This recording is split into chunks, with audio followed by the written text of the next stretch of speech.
Hi, my name's Jonathan. I want to thank you for checking out today's broadcast. If this is your first time checking out one of my videos, a little bit about me and this channel. I started this channel to help keep me accountable while I tried to complete a 3-year challenge that I created for myself.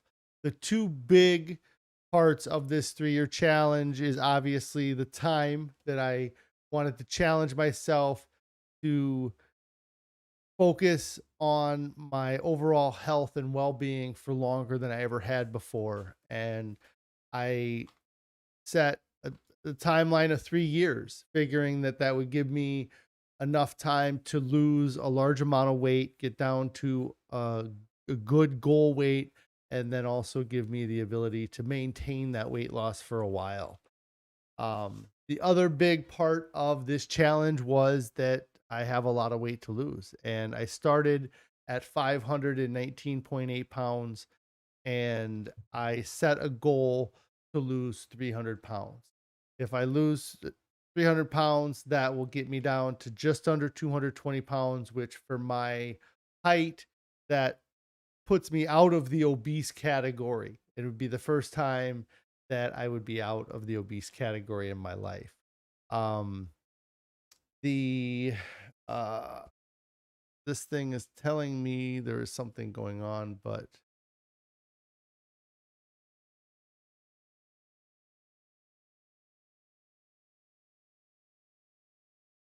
I don't know. If anybody's having any issues with the video, please let me know. But uh, I don't know. The best I can tell is maybe it's a little bit um, not clear. But anyways, um, so I started this challenge on November 1st, 2020, and I am on day 368 of that challenge. I just got past the 1 year mark. In the first year, I have been able to lose just over 200 pounds. I did that with a combination of an extended water fast that I did throughout the month of November in 2020, and then switching to a whole food plant based diet. This change in the way that I eat has been a huge shift and not one that I intended when I started this. Um, but I'm very happy that I made the choice to try a whole food plant based diet, and it has been a major part of the long lasting success of my weight loss. Like, I, a lot of times when I would do extended fasting in the past, I would lose some weight, but I would almost always gain it back very quickly just because of the way I was eating or that I wasn't paying attention to my calories as strict as I should be because I was fasting. So, um, if anybody has any non-scale victories they'd like to share, I'd love to hear your guys' non-scale victories. Also, if you're watching this video, I'd love to know how you guys are doing on your diets. Um what successes are you having with on your diet? What struggles are you having? What maybe we can help find out what needs to get changed to get you back on track. What's keeping you from making those better choices, like I find that I'm suffering a lot from temptation now that we have allowed ourselves to eat some foods that have salt, oil, and sugar in them. We still are eating plant based and we haven't eaten any animal products, but there are some of these fake meats or some restaurant prepared meals that have salt, oil, and sugar that we've started to have. And so now when I'm at home, our kids are eating some of these similar things. One of the things I would say would be the most, or the one of the things I would say is the biggest temptation for me right now is the Impossible Nuggets. Um, I really think that though they taste just like a regular chicken nugget from any place you would get, and so when the kids have those, I have found it hard to resist the temptation to eat those. Thankfully they're pretty expensive, so we don't get them a lot. But Carrie says help. I don't know what that means. That's like not what I don't know what that means. Oops. Hello. Okay. I was like, I don't know. I can't do anything from here. Hello, Carrie. I hope everything at home is going okay. Um, so yeah, so I'd love to hear from you guys on how things are going with you. I know for me it's been yeah, I'm sure it was autocorrect. Um the temptations of their food have been a little bit hard to resist. And a lot of times the food that I have of theirs, uh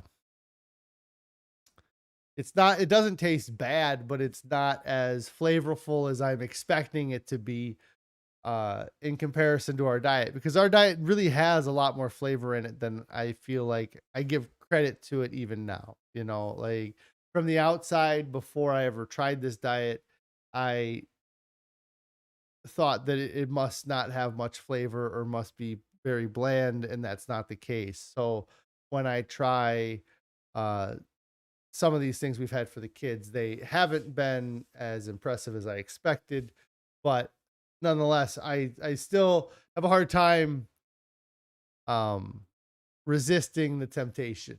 Like I said, prior to the last couple months, it was much easier because those things were just like on my do not touch list as far as foods. And my food, or me and Carrie's food, was very separate from our kids' food. We would like to get our kids to start eating more of a plant-based diet, or eating uh a whole food plant-based diet, like not us, not just a plant-based diet. Um the I hope you guys have had a good evening. Since yesterday, we had our miso soup, which I think I ended up snacking a little bit waiting for the miso soup to get ready. So I actually ate less of the soup than I normally do, which I'm sure Carrie appreciated, because I'm sure that's what she had for lunch today, or I imagine that's what she had lunch for today. But miso soup's one of our favorite meals to have. And then really just had the soup, and then snacked on some dehydrated mangoes, some cashews. I feel like the mandarin oranges are that we're getting right now are really good. I think that they were kind of expensive too, though, but I'm not sure. The prices on those, it's crazy how much the prices on those fluctuate, um, and how important the price of oranges has become in our grocery uh shopping or planning. Like in the past, uh I mean, I don't know that we ever would have really bought many bags of oranges in the past. Like it wasn't something that we used to have, but for me it is a very easy go-to snack that I can peel an orange, I can throw a whole orange in, they're the little mandarin oranges in my mouth at one time, and call it good. So um but yeah, that's kind of what we had for dinner last night, was that miso soup, and then I had oatmeal again for breakfast this morning,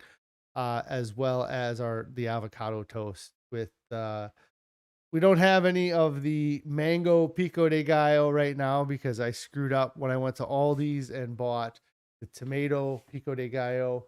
Um we're out of avocados, so until we get more avocados, uh we won't be having that dish, but I'm sure it'll be back in a day or two, because it is definitely one of my go-tos right now. And um yeah, I really enjoy that. But other than that, for my, for what I've had to eat, that's about it. It's been just kind of snacking on, I probably snacked on more cashews than I should have last night, but or the mango as well.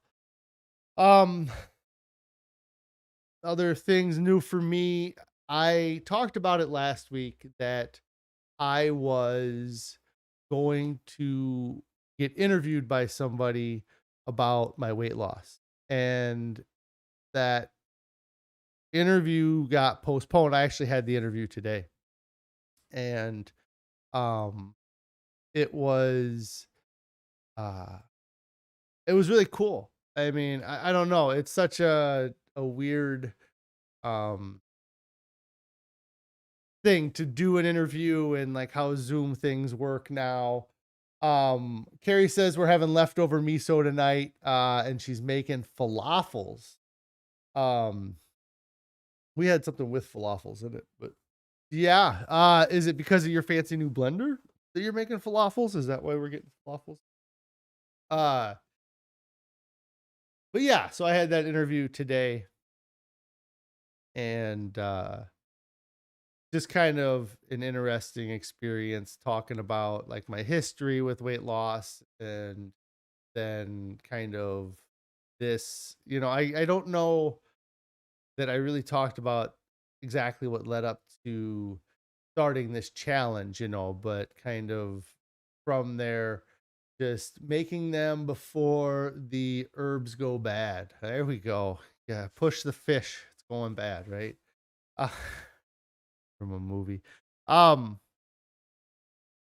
but yeah, it was really kind of cool to talk to somebody about how things are going. It's weird to talk to somebody or interview with somebody that is uh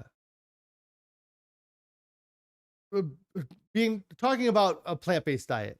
Like that was not what my intention going into starting this channel was. I thought I'd be talking a lot more about fasting and extended water fasting um time periods of when to eat, when not to eat. And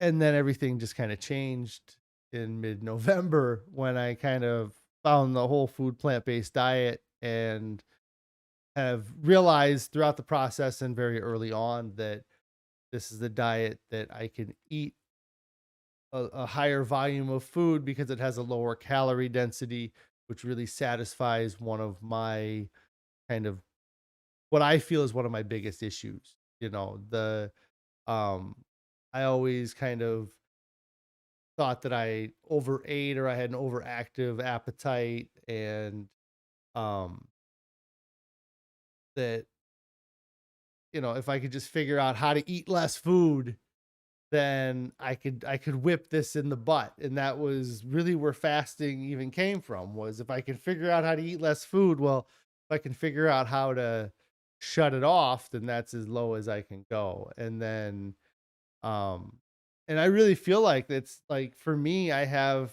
two gears. Like I can either not be eating, or I'm eating as much as I can get my hands on.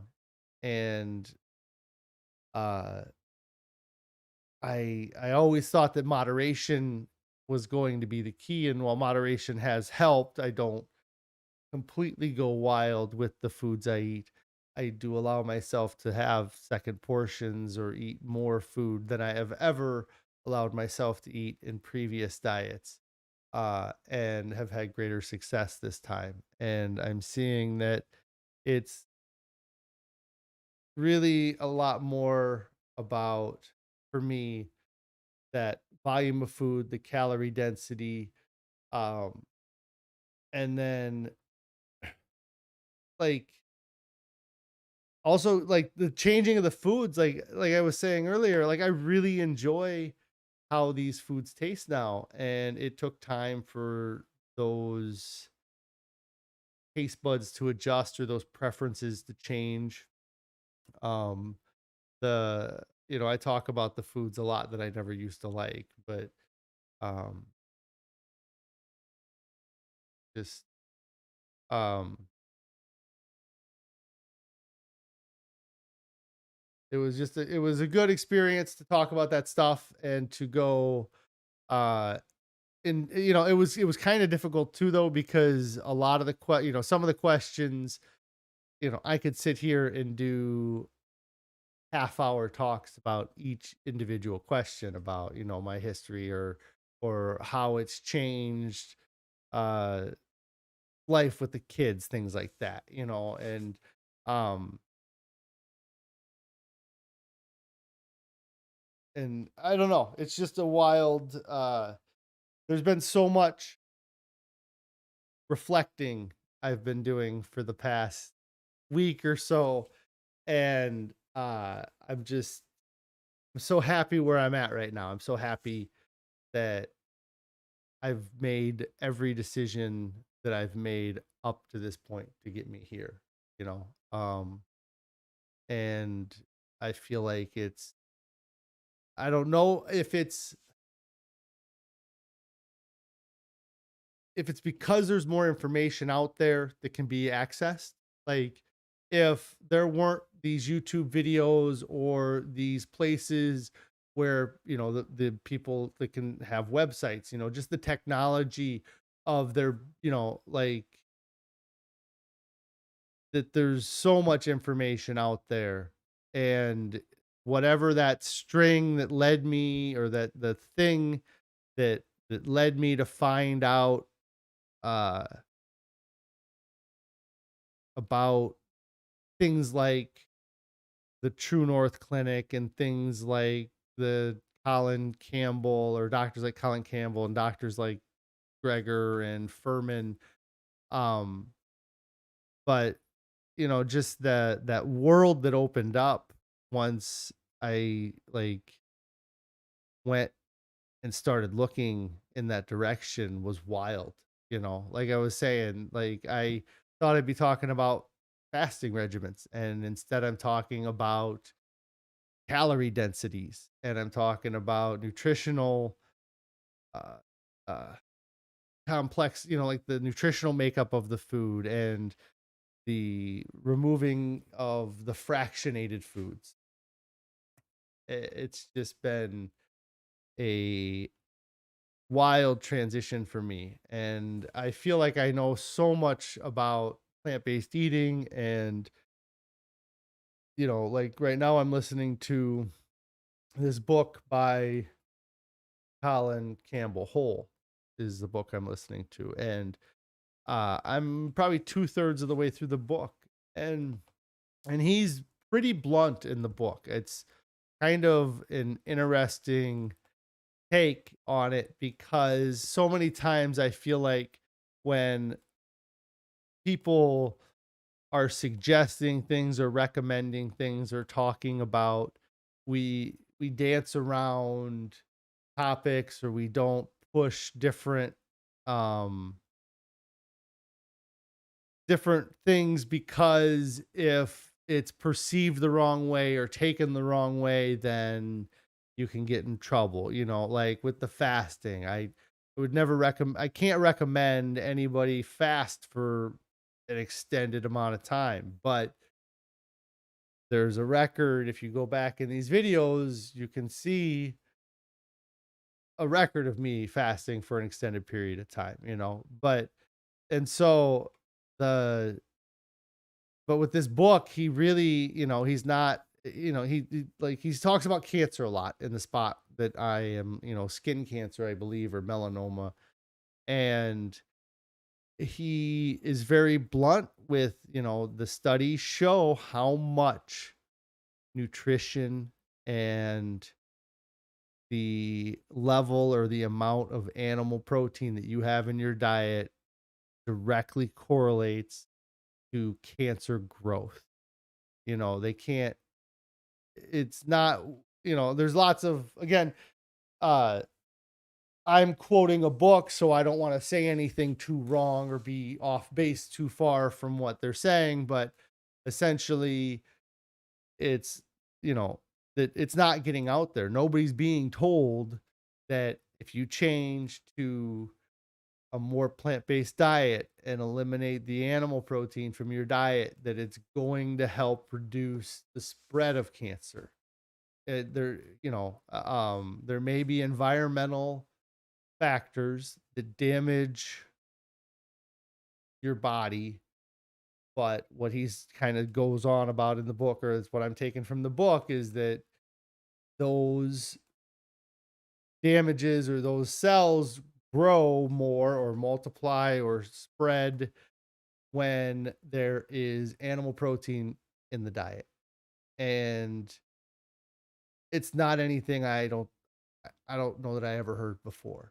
And um I have a neighbor actually who had gone to the doctor. He has cancer. The last he went to the doctor, he had cancer, and it was it was weird because the in the book he talks about a patient going to a doctor and the way the doctors recommend the medicine and how those conversations happen.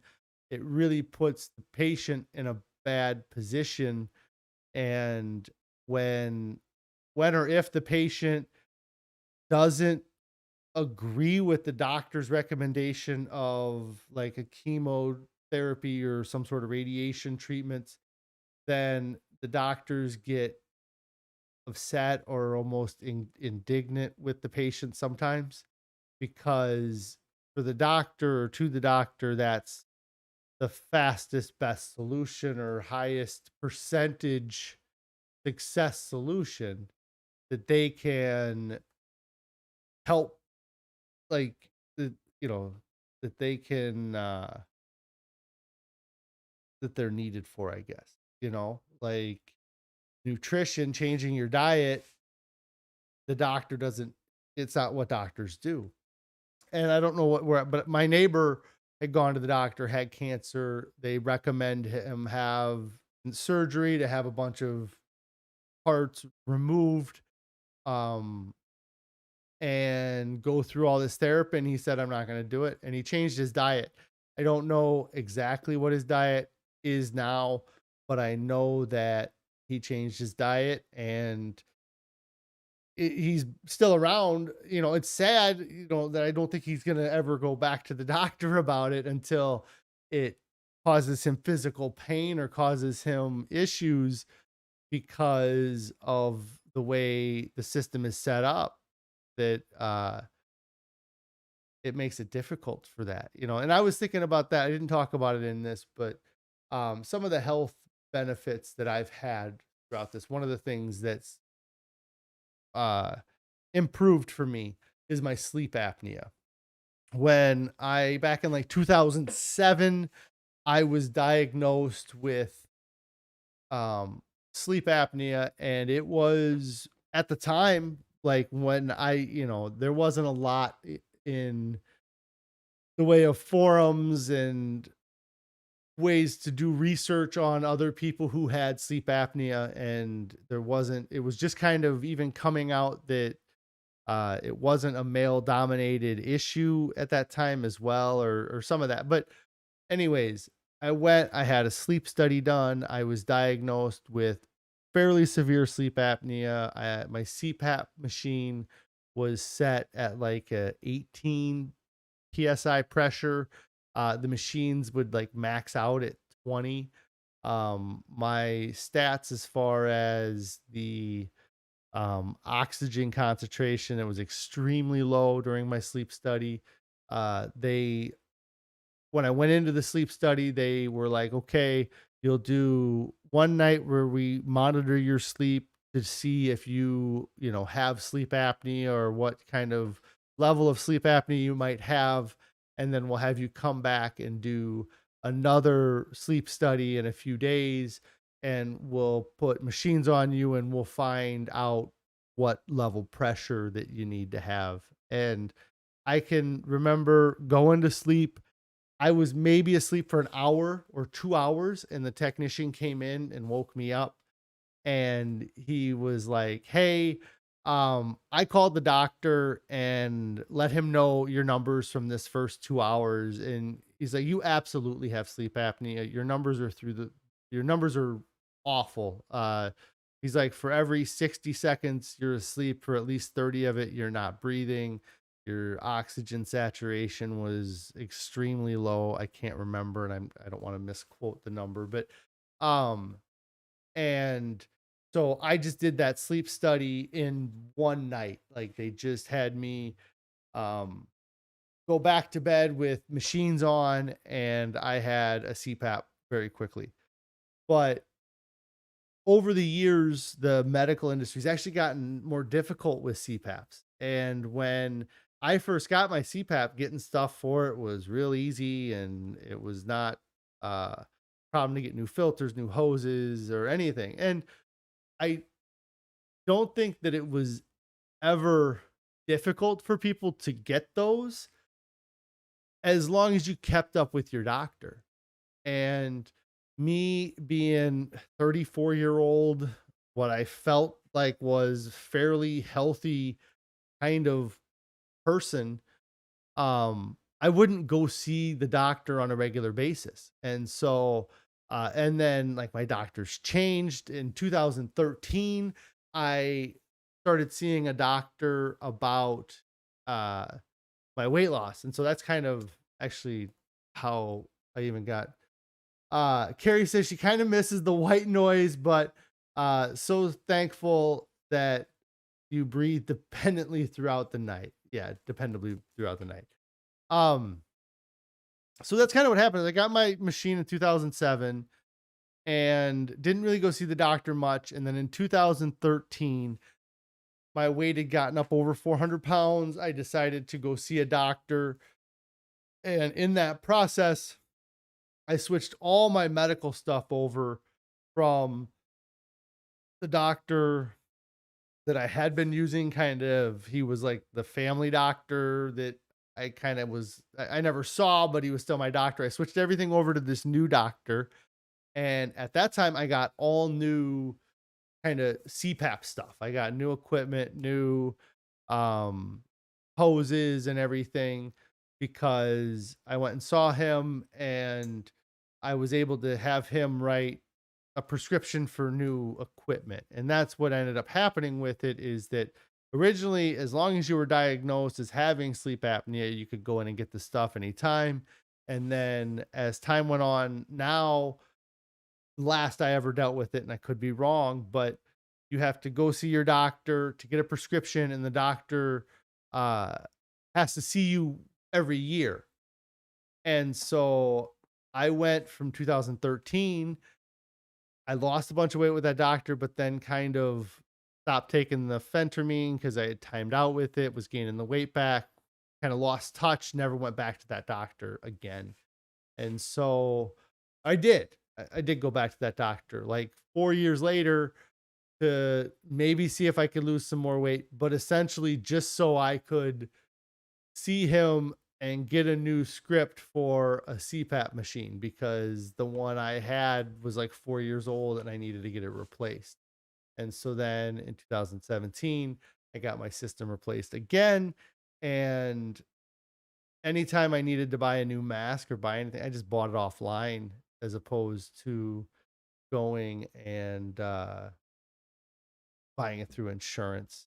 Um, so I probably paid a little bit more money, but I didn't replace the mask that often either. Um, but now, but yeah, so like that whole process got more difficult over the years because of the way the medical industry changed. And um at no point, like I was told if I lost weight it would get better, but I was never given any guidance on how to lose weight, um and then when I did go see a doctor about losing weight, it was only successful while I was taking a medication that would suppress my appetite. Um, and so, yeah, it's weird, how nutrition and medicine are not intertwined, but I feel like so much of medicine is has been developed because of the or observations of our nutrition. You look at, these people